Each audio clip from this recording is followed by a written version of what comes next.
Goedenavond, dit is het Zeeuwse nieuws van zaterdag 29 juni.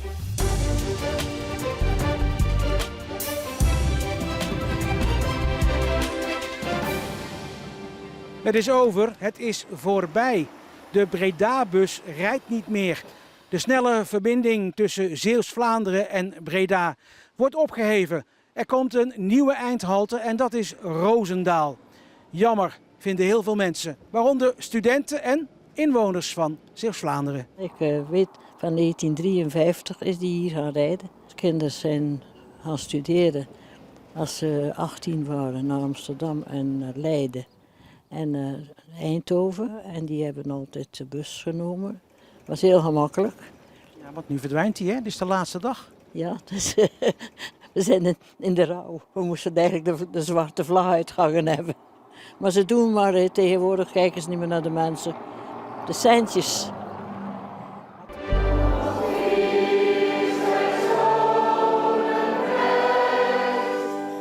Een bijzonder moment vandaag tijdens de visserijdagen in Arnhemuiden.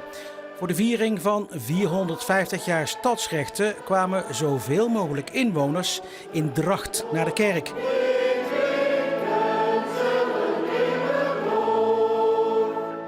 Voor veel deelnemers was het echt genieten van de saamhorigheid.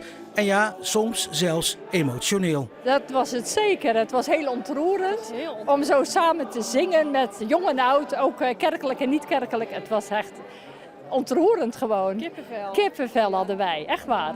Ja, dat had ik ook als buitenstaander. Dat ik dacht van jeetje, wat een saamhorigheid nog hè, in deze stad. Ja, dat voel je ook echt. Je voelt het gewoon om je heen. Ook als je hier door de straat loopt. Het is gewoon een en al saamhorigheid. Ja. Het is echt heel bijzonder. Ja. Hoe trots zijn jullie om hier te wonen? En dan vraag ik het dadelijk aan de tweede generatie ook. Heel trots. Ik zou nooit weg willen. Hier liggen mijn wortels. Het belangrijkste is eigenlijk de familie. Maar gewoon deze stad. Ja, stad is het natuurlijk. En ja, ook de cultuur en de historie, dat is gewoon heel bijzonder. En daar zijn wij trots op. Ja.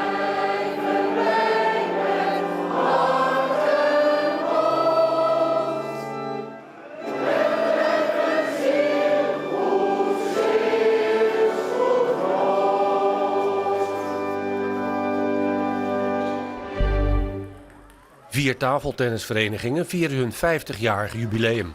Dat is best bijzonder, want ze kwamen er per toeval achter dat ze tegelijkertijd jarig waren. Eerst kwamen we met Capelle. Oh, jullie bestaan ook 50 jaar. Oh, wat leuk zeg. Toen kwamen we erachter dat Westerzicht uit Vlissingen ook 50 jaar bestond. En tenslotte kon Ierseke ook aansluiten. Bestond ook 50 jaar. Nou ja, daar moet je wat mee doen. En dat hebben ze gedaan in de vorm van een toernooi. Daar deden 70 deelnemers aan mee. Genoeg animo dus, maar tafeltennis in Zeeland zit sowieso al in de lift. Als we kijken bijvoorbeeld op Schouwen-Duiveland, waar wij vandaan komen, hebben we de afgelopen 2 jaar een verdubbeling van het aantal leden gekend. Ze hebben nu bijna 50 leden. Dat valt te verklaren, want de vereniging uit Noord-Gouwen heeft geflyerd langs ieder huishouden op Schouwen-Duiveland. En daar is veel reactie op gekomen. De sport wordt beoefend door jong en oud. De oudste deelnemer van dit toernooi is 82 en de jongste slechts 10 jaar. En wat blijkt? Een potje tafeltennis is nog best intensief. Ik doe zelf ook mee, dat kun je misschien wel zien aan mijn hoofd momenteel. Want ik heb 1 partij al gespeeld. En gewonnen? En verloren. Eén ding staat vast, aan plezier geen gebrek. De laatste loodjes van 3 zonovergoten dagen Concerted hier op de Brouwersdam.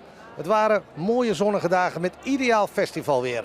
De line-up was dit jaar niet zo heel erg verrassend. Er stonden veel bands die we al eerder hadden gezien hier op de Brouwersdam. Maar daar maalden de bezoekers niet om. Ruim 30.000 bezoekers op donderdag en de vrijdag en zaterdag waren met meer dan 40.000 bezoekers uitverkocht. Want er spraken heel veel mensen dit weekend over de magie van Concerted. Dat is iets wat veel bezoekers aangeven. We gaan het eens even vragen of mensen dat ook zo ervaren hebben. Hallo mevrouw. Hallo. Wat is nou de magie van Concerted? Chef Special. Is dat het enige? Ja, de zee. Mooi weer. Ja, leuke interviewers. Maakt ook een groot verschil, hè? Ja, toch? Heel veel plezier nog. Dankjewel. Special. Dankjewel. Ja, mooi weer, de locatie en de bands. Die doen het voor veel mensen natuurlijk.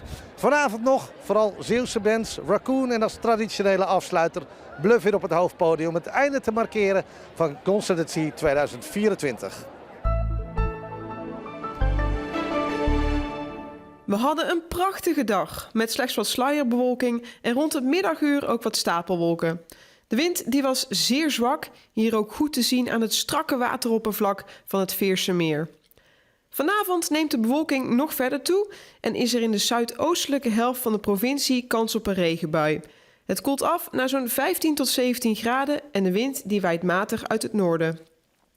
Morgen hebben we dikkere bewolking dan vandaag, maar er is ook ruimte voor de zon. Het wordt met 19 tot 22 graden iets minder warm dan vandaag. Morgen trekken er vanaf de tweede helft van de middag lokaal buien over. Dan de vooruitzichten. Maandag koelt het af naar zo'n 17 tot 18 graden, met buien. Gelukkig is er ook ruimte voor de zon. En dit recept herhaalt zich op dinsdag en op woensdag. En ook voor donderdag lijkt hier weinig verandering in te zitten. De zomer, die staat even op pauze. En dit was Zeeland Nu. Zometeen Zeeland de Week. Met daarin een overzicht van het Zeeuwse nieuws van de afgelopen week. Fijne avond.